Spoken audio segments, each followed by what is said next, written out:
Hi, everyone. Welcome to the Virtual J. My name is Felicia, and I'm so excited to be here with you today.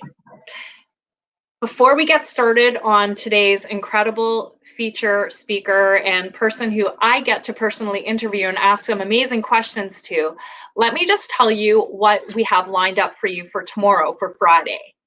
At 11 a.m., we have Maggie McGuire, who is the CEO of Pinna, and she will be sharing her top picks and favorite children's podcasts with you. And then at 4 p.m., we have the 92nd Street Shabbat program, and they will be featuring a Shabbat celebration with puppets and music. So before we bring our next guest on screen, let me introduce you to her and tell you a little bit about her. Rose Reisman is a nutritionist. She is an author, a public speaker, and proud owner of the Rose Reisman Catering and Personal Gourmet and Kids Lunch programs. Her full-service catering and event planning company has been around for over 20 years. Rose has a focus on all fresh and local ingredients in her foods. Every dish is designed and thought with an artistry that emphasizes flavor and incredible food quality. Welcome, Rose. Thank you, Felicia. Nice to meet you all, or meet everybody who's out there. This is such an incredible thing that we have for you to be able to share some of your expertise. I hope I fit it all in the intro. You did a great job. So, Rose, how are you doing? How are you and your family doing? I'm great. I mean, I think as everybody, this is a new normal for everyone. And it was initially a tough adjustment. And I guess the silver lining for me is, outside of my husband, my son and his wife had to move in with me because they were moving into a new home, and it just wasn't right for timing. So the silver lining is I have my son and his wife. I don't know if he's as happy as I am, but I'm very happy.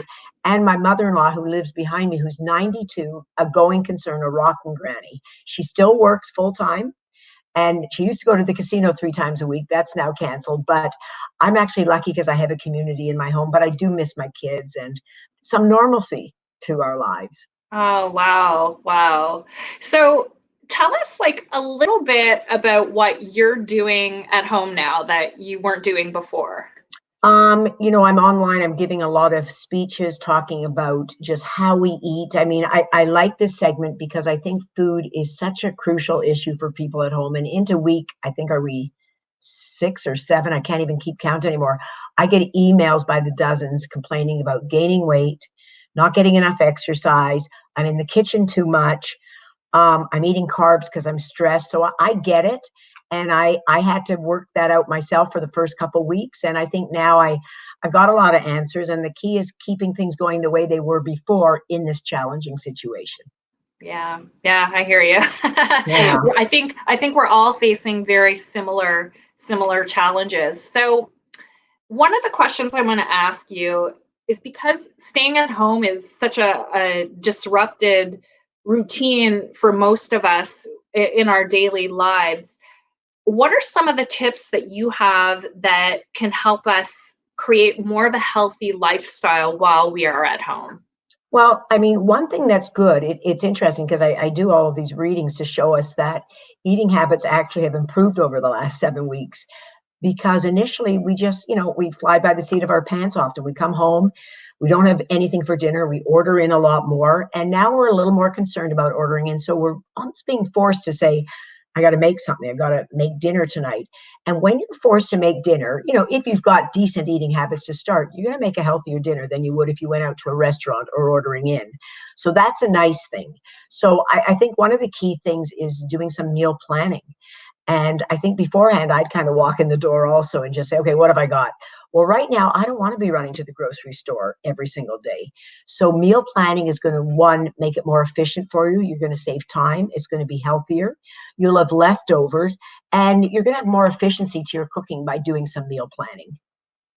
So I guess that this is going to fall into the next question that I have for you, and that's tips for meal planning. Like what tips do you have? Do you suggest doing it a whole week in advance, 2 weeks in advance, or just daily Oh food my God. I plans? think 2 weeks could kill me, but I actually maybe twice a week. So what I do is I make a list of what veggies I want, what proteins I want, and later we'll talk about Canada's food guide. We want to try to get away from everything being animal based and do more plant proteins. But I'll plan a meal out and say, okay, if I'm going to make chicken breasts, I'm going to buy double the chicken breast because then maybe I can use the others for a stir fry the next day. I'll have leftovers. If I make a grain like a quinoa, I'll make double the amount, serve my chicken breast over the quinoa. The next day, maybe do a quinoa salad with some chicken or Okay. something on top. So one is planning out a recipe. And number two, don't try to be really creative now. You got enough stress on your plate. You got enough work. You got the kids climbing all over you and you're trying to work. You know what? Get food on the table, make it healthy, be simple. Simpler is better at this time because it's not Saturday night, you're not entertaining or having cocktail parties. So making it simple. And be flexible. You're going into your store, you're ready to make this cauliflower mash or cauliflower rice. Guess what? There's no cauliflower.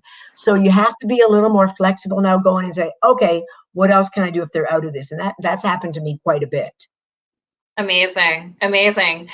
So I grocery shopping has now become more of a stressful thing for people, whether we're ordering food online, Right, and then all of a sudden our groceries arrive, or we're getting phone calls saying right, we don't have this right. ingredient, or we're going to the stores and produce and meats or whatever we're looking for is actually scarce. What are Right. some things that you would still recommend that we should have that we could be Okay. flexible with staples? So what I did, for instance, I went into Costco, and if you order on their business line, I had it delivered to my husband's office. I ordered a whole ton of beef, of chicken, even some fish. I don't like freezing fish. I packed it into 1 pound packets and put it in my freezer. Then I pick more stable vegetables and fruits that last longer. So berries are delicious, but 2 days later you need to go back and buy more berries. So I've got tons of apples, sweet potatoes, tons of onions, garlic, ginger, all the stuff that can stay for about a month without going bad. So I think shelf stability is really important now, and getting those proteins. Keep the beans on hand. You don't need to be cooking beans from scratch. Tons of cans of red kidney, white kidney, beans, black beans, everything. Have it there. Have jars of tomato sauce back there, cans of tomatoes, lots of dried herbs.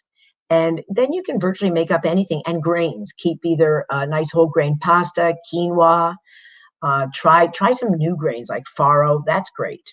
So Hmm. keep it on hand. I mean, I could literally probably live in my home now for 3 weeks and not have to go out. So there you go. Come look at my refrigerators and freezers and That's pantry. great. That's really good. So before we even move on, I think one of the big questions is, because this is such a challenging time, why is it so important now for people to eat healthy to boost their immune system? Like, why should we be basically, why should we be making better food choices? Okay, so two things. There's something, and this is where we have to mention COVID, that terrible name. There's an issue called comorbidity, and that's if you have two or more chronic illnesses. So, in other words, you might be diabetic, you might be overweight, you might have high blood pressure, high cholesterol, autoimmune disease, a form of cancer. If you have two of these, you have a higher risk of having a more severe case of COVID or dying from COVID. Now, that's not to say everyone's going to say, oh, didn't you hear on CNN that 35-year-old girl, marathon runner, ate well and died? Yes, these things happen, but the statistics show you have a greater risk of having a more severe um, uh, type of COVID or death potentially. So, is it too late? It's never too late to start eating well. So even if you haven't been eating well, now is a good time to build up your immunity system. And one of the ways you have to build like a barrier around yourself. So if your immunity system is stronger, look at there's no guarantees in life, right? Except that we die and pay taxes. But the whole thing is that if you can protect your immunity system and build some armor around yourself, you might have a lesser case of it. You may avoid it. Look, at no guarantees. And one of the ways is doing that is through food. So I really urge people to eat better. And you know yourself, people that eat tons of processed foods get sick more often. I see it in my office. These young kids come in, and I say young being 25 to 35. And if they're single, they've got colds all the time, and I watch them eating fast food all day long. So here's a chance to try to set something right in your day. So what food, like if you could give us maybe 2 or 3 foods that for sure you would recommend that are immune boosters to try and implement in our food. I mean, that will go over to Canada's food guide, but for sure, fruits and vegetables. You know, half your plate should be fruits and or vegetables, and we'll talk about that in Canada's food guide. But that's where you have vitamins, antioxidants, minerals, fiber. These are really fighting viruses and all the pathogens that can be entering your body. So that's number one. You want to also include beans. Lots of like the plant proteins are really good for you. They don't have saturated fat. There's no cholesterol. They're healthy, filled with fiber, lots of great compounds that are also going to help fight your immune system. And people forget spices are fantastic. So spices not only make food taste healthy, you know, you can't go out to get fresh basil so easily today, but these also fight and protect your immunity system. And one's turmeric, ginger, garlic, oregano. These are spices that you want to try to use in your cooking more often that actually help improve your immunity system.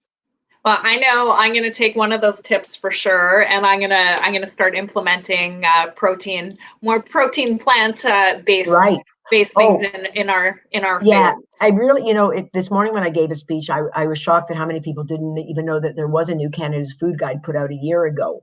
So interesting because it really tells you a lot. The other foods that are very good are fermented foods. So we've heard about that. Miso, kombucha, yogurt, tempeh. These foods are great to have in your diet 3, 4 times a week because they help fight the bad bacteria. So we should know that your immune system is 80 to 85% in your gut. People don't know that. So what you're putting into your system is affecting 80 to 85% of your immune system.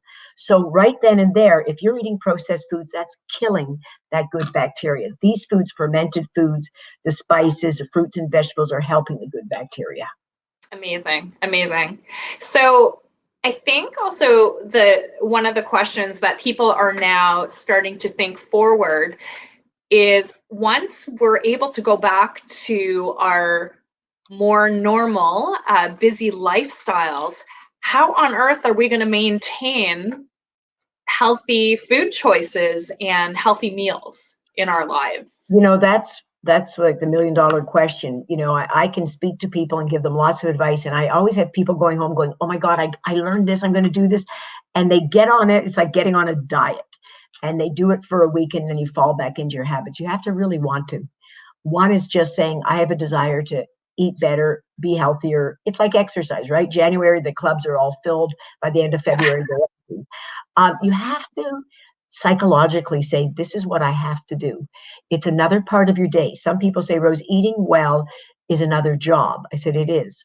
It is, but the payoff is huge. The payoff is huge. You feel great. You're going to look better. You won't have as many chronic issues. You won't have the weight issues you have. That I can promise you. I came from a family that obesity and heart disease raged. I lost most of the members of my family in their 50s. Oh, So I wow. came to that knowing genetically I was predisposed to heart disease, to obesity, to diabetes. And literally, I changed everything about 20 years ago. And you can do it. And it doesn't take that long, but you have to be in the mindset to say, this is my new routine. I learned something while being at home. I'm going to try not every day to cook a healthy meal. How about 3 days a week? I'll be happy with that if you do that. That's great advice. Those are great. And also really, really relatable words that you're sharing with us Right. because, you know, it's very stressful thinking, how are we going to maintain? Like, I know one of the things that we've enjoyed in our family is sitting down for dinner every night, not running Is to one of our kids' programs. It's So, amazing. The yeah. quality, I mean, I think that's a bit of the silver lining in all of this, if there is one, that when I go outside now and I see families biking, walking together, skateboarding together, and I know families are sitting down and having meals together. it's really nice. When you break bread with anyone, you get to know them better. And I remember the days I raised 4 kids, and I remember the days we were passing ships in and out and here, grab something in the car, this is what you're having for dinner. And I know that's the way life will go back to, it just has to. But keep some of the good things of this experience and take it over into the next phase of our lives that I hope will start sooner than later. Amazing. Amazing. I hope we can. So now let's talk about the Canada Food Guide. So the new Sure. Canada Food Guide was released in 2019 or Mhm. unveiled. What are some of the main changes on the So, on the this Canada? is where I wish I could see an audience and ask people if they know the difference. So beforehand, since 1942, there's been 7 different versions of Canada's Food Guide.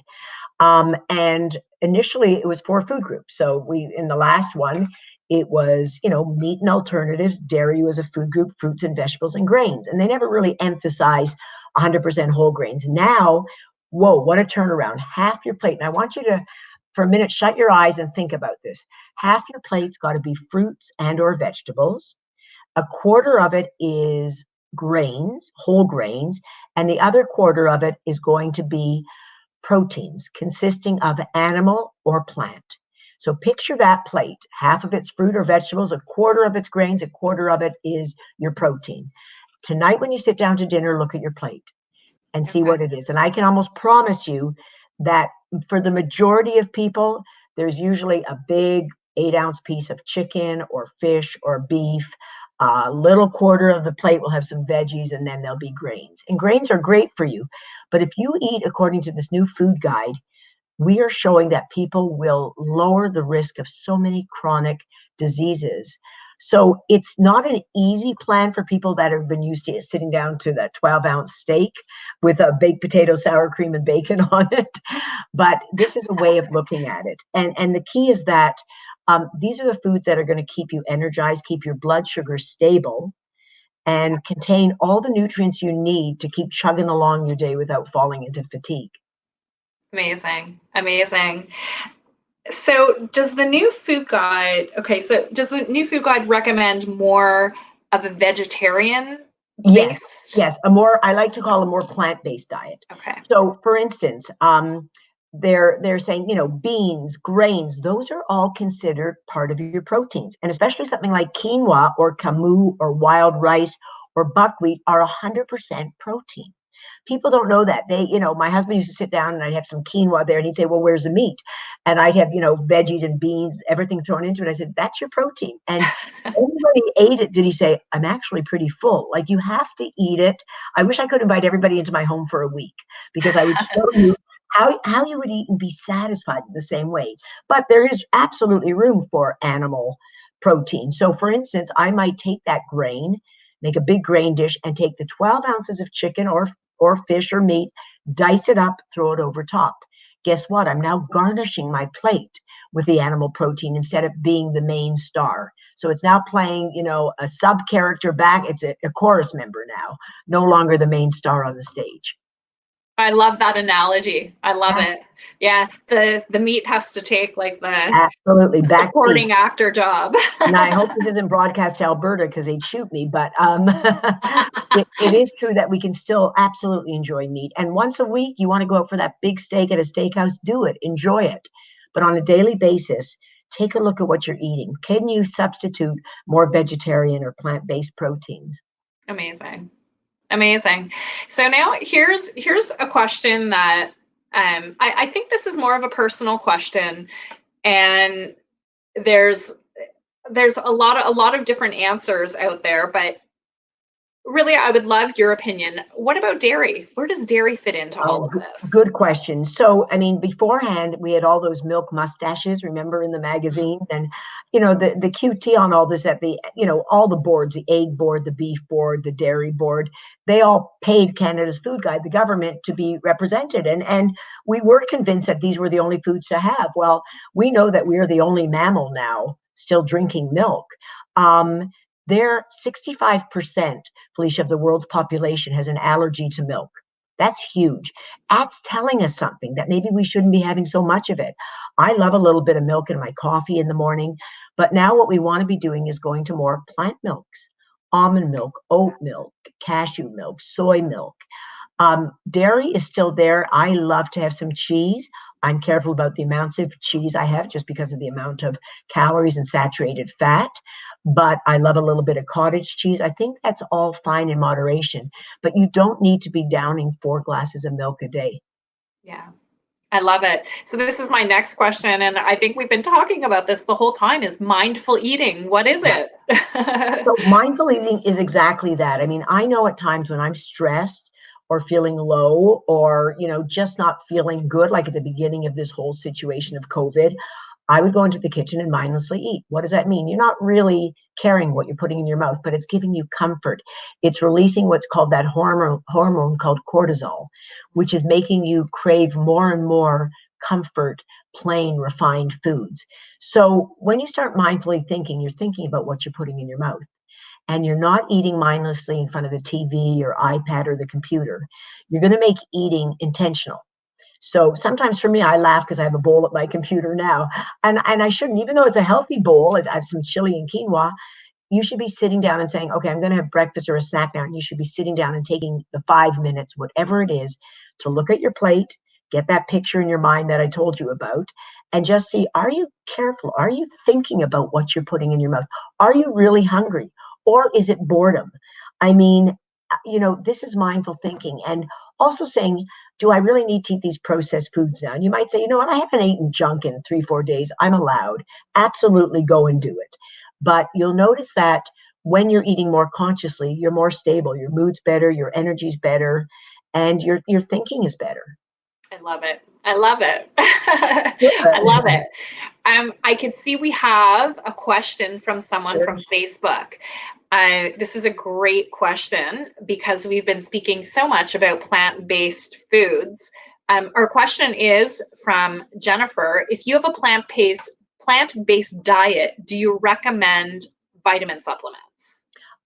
You don't have to by any means. You get all your vitamins in your quinoa, in your beans, in your tofu. You don't need to. But vitamin supplements, if you're going to have anything for immunity, you're going to want perhaps a multiple vitamin C, some zinc, some magnesium. You can do that. It's not a must. One of the reasons I do is because sometimes the produce, is not picked in my backyard or on a farmer's market north of Toronto. It's been shipped from the States for quite a while. So you're not getting the same nutrients. And talking about even, running out of things, buying frozen fruits and vegetables, believe it or not, have more nutrients than fresh. So if you're not eating enough fruits and vegetables, by all means, have a couple vitamins, especially those vitamin C that are good for your immunity. Amazing. That was a great question. Yeah, So I posted that we were going to be chatting today on my Facebook page, and a couple people posted some questions on there.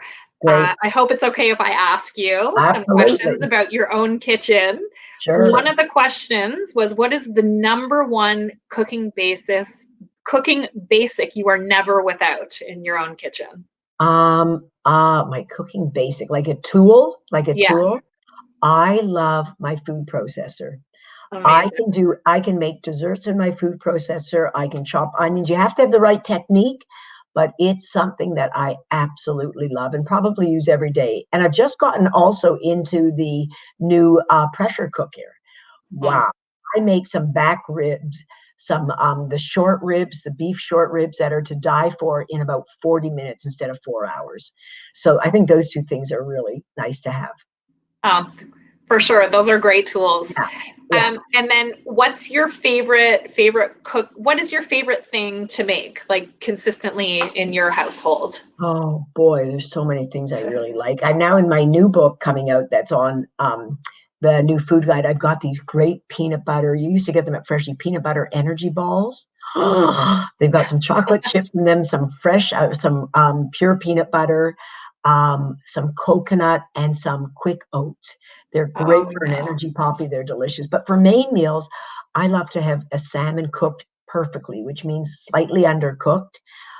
That's probably one of my favorite meals, and I'm addicted to quinoa. So, quick recipe for everybody: cook up some quinoa, throw in some leftover diced chicken from rotisserie chicken, add in some edamame, saute an onion, and the only dressing is a little soy sauce, sesame oil.